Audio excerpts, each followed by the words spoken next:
最近直播间很多车友都问过大洋，说这个车载冰箱怎么样？说出去露营跟旅个游还是挺需要它的，可以冰个烤串啊、饮料、水果什么的。这个冰箱其实我使用快1年了啊，去年9月份到货的。然后我的使用感受是，只要你正确掌握使用方式了，还是挺香的。它的温度可以从最高零上20度调到零下20度。我平时是放在我车库里面调零下1度，你看里边啊，这个饮料都已经挂霜了。对吧？非常凉啊！这边还有冰。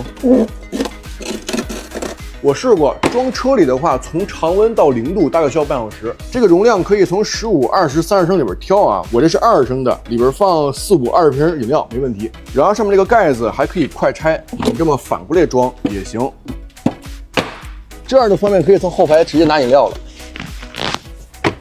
品牌呢是南极洲英德尔西亚的一个子品牌，它有2个取电方式，一个是插车上的点烟口，然后另外一个是插家用的220伏的插口，另外一端直接插冰箱上这口就可以了。你像咱们X5的话，可以直接把这个线从座椅缝里面走过来，然后座椅复原就可以了。其实我觉得放后排或者放后备箱都行，出去露个营，冰点肉串、食物饮料还是挺香的啊。正确使用方式是旅游前1天把这东西都冷藏好。然后出发前20分钟把车点着火，冰箱温度打到零下20度，等20分钟东西再放进去呢，肉不会化，而且温度可以无缝衔接。另外呢，不用担心电瓶损耗问题啊，因为咱们油车你插上电之后，你只要车一熄火锁车了，等15分钟全车点口断电，这个时候冰箱就不会费电了，就是一个保温箱了。关键是噪音几乎没有啊，现在开着呢，给你们听一下啊，这个噪音几乎可以说没有。